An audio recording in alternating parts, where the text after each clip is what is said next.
Hello everyone, welcome করছি সকলকে যে যেখান থেকে ভিডিওটা দেখছো। আজকে আমরা এসএসসি পদার্থবিজ্ঞানের চতুর্থ অধ্যায় কাজ ক্ষমতা শক্তির একটি গুরুত্বপূর্ণ সৃজনশীল নিয়ে হাজির হয়েছি। সৃজনশীলটি দিনাজপুর বোর্ড 2025 এসেছে। দেখো, আমার বলছে যে 2.5 কিলোওয়াট একটি বৈদ্যুতিক মোটরে 12 কেজি ভরের একটি বস্তুকে 20 মিটার উপরে তুলে ছেড়ে দিল। বস্তুটি মুক্তভাবে মাটিতে পড়লো। মোটরটির কর্মদক্ষতা নির্ণয় করো। দেখো, আমরা এখানে কি পেয়েছি? এখানে পেয়েছি বস্তুটির কি ক্ষমতা P = 2.5 কিলোওয়াট, যেটাকে গুণ করলে আসতেছে 2500 ওয়াট। এখানে কি 1000 দিয়ে গুণ করলে আমরা ওয়াট পেয়ে যাচ্ছি কিলোওয়াট থেকে। ঠিক আছে, বলছে যে মোটরটি 12 কেজি ভরের, তাহলে M = 12 কেজি এবং উচ্চতা H = 20 মিটার। এখন দেখো, বলছে মোটরটির কর্মদক্ষতা নির্ণয় করো। এখন মোটরটির কর্মদক্ষতা ইটা = কি জানি আমরা? ইটা জানি P prime divided by P। আমার কাছে এখানে P দেওয়া আছে। এখন দেখো P প্রাইম = কি? P প্রাইম = মানে বস্তুটির কি কার্যকর ক্ষমতা কি? mgh divided by T। সবচেয়ে মজার একটি কথা হচ্ছে যে এই প্রশ্নটাতে একটা ভুল ছিল। যখন বোর্ডে আসছিল তখনও এখানে টিটাকে উল্লেখ করা ছিল না। আমরা টিটাকে এখন করার সময় যে কোনো একটা মান ধরে নিয়ে করবো। আমরা ধরে নিলাম এখানে T = 2 সেকেন্ড বা 2 সেকেন্ডে বস্তুটা উপরে তুলছিল। ঠিক আছে, তাহলে এখান থেকে আমাদের কি আসতেছে? m হচ্ছে 12 গুণন 9.8 ইন্টু h হচ্ছে 20 ডিভাইডেড বাই 2। তাহলে এটা কত আসছে? দেখো, এটা আসছে 12 9.8 ইন্টু 20 আসতেছে 1176। এটা কি? তাহলে এখানে আমরা এখন ফেরত যাই। এখান থেকে আমরা কি পাচ্ছি? এখান থেকে কি পাচ্ছি আমরা? যে ইটা = 1176 ডিভাইডেড বাই, এখানে কি 100% থাকবে। তাহলে এখানে 1176 ডিভাইডেড বাই আমাদের পি আসছে কত? 2500 ইন্টু 100%। তাহলে কত আসতেছে?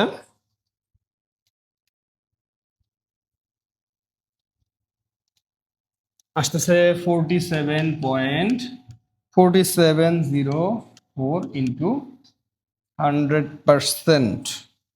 Sorry, 0.4704 into 100% = 47.04%। তাহলে মোটরটির কর্মদক্ষতা 47%। ঠিক আছে, এবার আমরা পরের প্রশ্নটাতে যাই, দেখি। বলছে যে মুক্তভাবে পড়ন্ত অবস্থায় বস্তুটি ভূপৃষ্ঠ থেকে কত উচ্চতায় এর বিভব শক্তি গতিশক্তির 1/4 হবে? গাণিতিক বিশ্লেষণের মাধ্যমে তোমার মতামত দাও। দেখো, প্রশ্নটি কিন্তু 4 মার্কসের জন্য তোমার বোর্ডে আসছে, কিন্তু খুবই ছোট একটা কোশ্চেন, খুবই ট্রিকি, মানে খুবই ইজি একটা কোশ্চেন। কারণ এই প্রশ্নটা তুমি দেখবে অনেক সময় তোমার এমসিকিউ এ চলে আসছে। খেয়াল করো, আমরা কি এখানে কি বলছে, শর্তটা কি বলছে? যে কত উচ্চতায় বিভব শক্তিকে আমরা প্রকাশ করি বি দিয়ে। বি = 1/4 কার হবে? গতিশক্তি টি। আমরা কি জানি? যে আমি ধরে নিলাম যে এক্স উচ্চতায় বস্তুটা 1/4 হচ্ছে, 1/4 হবে। এটা কি ধরছি? আমি ধরি কি গতিশক্তি। আচ্ছা, আমি ধরি, এটা আমি মুছে দেই। ধরি এক্স উচ্চতায়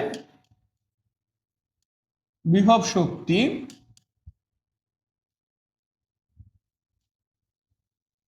গতিশক্তির